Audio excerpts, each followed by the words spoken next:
to go to the practicalities of immigration and probably continue from the gentleman's words.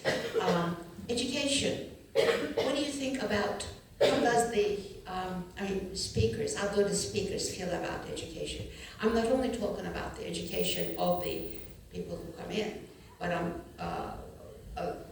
us being educated about the people who come proper in. cultural intelligence. I'm talking about the educating the people who are immigrating.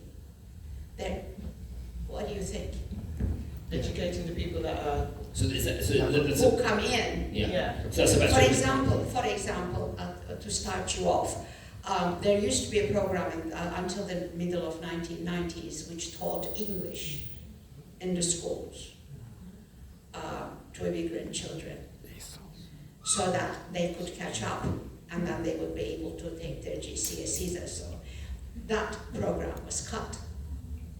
So do we do enough, I guess is the question, to help people the tools and the skills to integrate? Is that the point? Exactly. Yeah. Exactly. Okay. Yes, I can answer that. Educational background, and as a migrant who came with little English, it was the teachers who, helped me with my English, supported me, and then of course I did well. So definitely you need education as a backbone for everything. My work was in adult learning, and we had ESOL languages. When the funding was there, we could have them, and then they said, they need to integrate, they need language classes. Well, provide them with a language class, provide them with a creche for their children to go to. You have to have the facilities to educate people, and the right facility, the right context. You cannot expect women who never stepped out of the door, for example, to do, and then suddenly end up in a college. Why not create a smaller class near a home, in a library? So this is a debate that's been going on for years. Education is very, very important to integrate people, but you have to have the funding facilities to do it. Can I just say very quickly, yes, I agree, but I don't use the word integration, so I don't use that word integration. Why is that? Oh, it's a horrible word, integrating people into something, whereas really I think we should be doing community cohesion, bringing people together. It shouldn't be one set of people having to, come in, or force their way in, or try and even just burrow their way in when the people don't even want us anyway. So I think it's about community cohesion, and going back to what the lady said, it's also about cultural intelligence. So I think educating both sides about different cultures, different languages, different dress codes, different foods, because we see it all around us. Even today in Manchester, we boast of multicultural Manchester, but how many of us actually do multiculturalism? How many of us actually know what multiculturalism is, practically? We can say it, we can, say all the buzzwords and the key words, but how many of us actually do it? And so I think it's all about that cultural intelligence, educating all of us about all the people that are different from us, and daring to step outside of our comfort zones as well, and actually go and meet them. Yes, let's move. Yes, go ahead. This gentleman there with the blue. Thank you very much. During Ramadan, I was actually in a mosque talking to the coroner of Manchester, who is Jewish, because of MACfest. So things are, I think, moving forward in getting communities to work together. Then yesterday, you mentioned education. I was reading in the newspaper that some dons in Oxford in 2010 were using a cup, drinking from this cup, ceremonial cup with a silver edge, which is 200 years old. That cup was actually made from a black woman's skull for slavery. Now they took the cup away from them because it was leaking and used it to serve sweets in. These are Oxford dons. These are educated people. So if they are just not listening, or they're just not taking any notice, how many generations do you think it's going to take for people to be fully educated of what they should and what they should not do? As an aside, that cup is now being locked away, and it's preserved as a matter of respect for that woman. And I'm thinking, this is the things that's in the newspaper that we know about. And these are educated people. So how many generations do both the ladies here think it's going to take to eradicate that, or do you think it ever will? Okay, can I just say, I don't know how many generations it's going to take, but what it is going to take, it's what I call the restitution of artefacts. So actually recognising where artefacts actually come from, where they've come from and how they're being used, and returning some of those artefacts, to the right owners.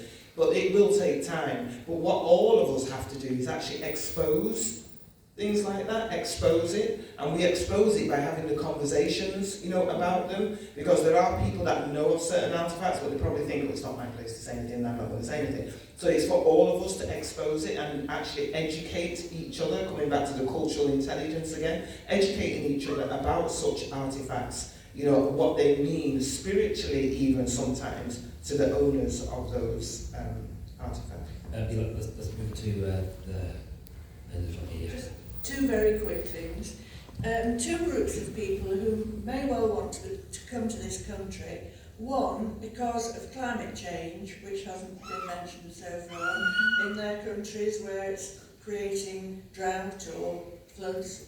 And the second, uneducated people in poor countries are being persuaded by people who will get money to get them to come and get in a boat.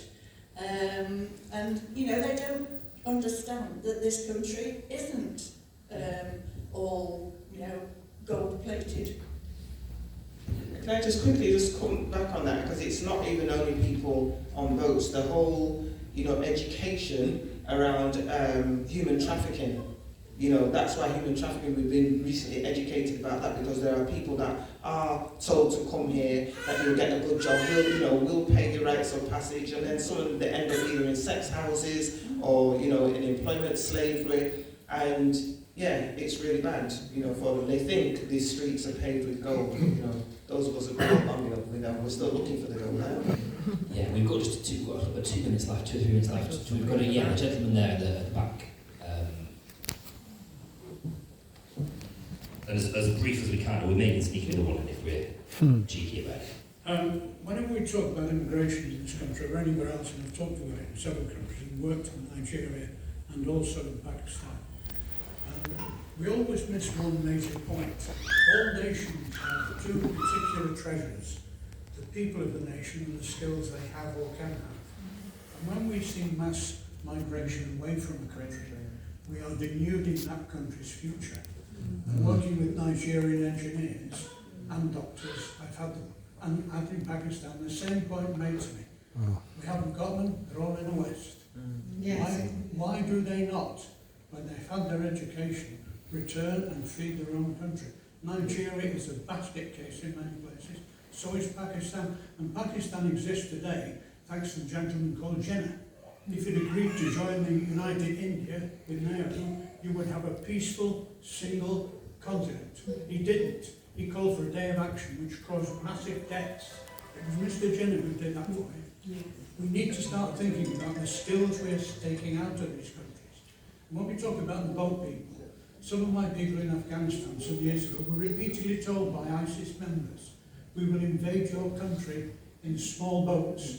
We will bring women and children who are not ours, we will use them as shields. And when we get to your country, we will cause chaos. And we are watching that happening now.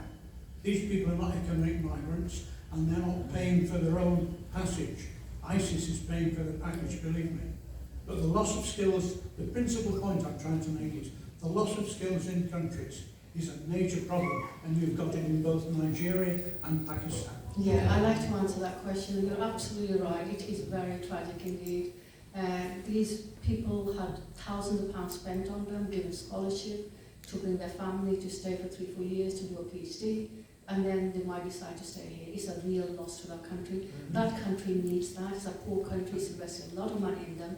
But then at a human level, they want to stay here. They say, oh, I've got a good job here, I'll earn more money here. The children are settled in their school.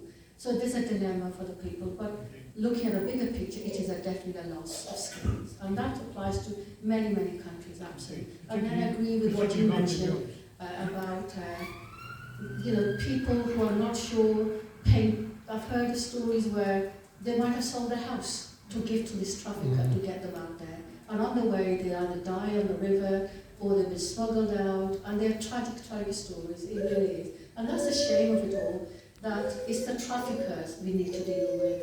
It's the border security. If the traffickers weren't there, these people would give up their livelihood. They're very tragic stories to tell them. It's 7:40. Am I going to get arrested if we have one more, or one more. Okay. We can have one more. Okay, let's go. Please.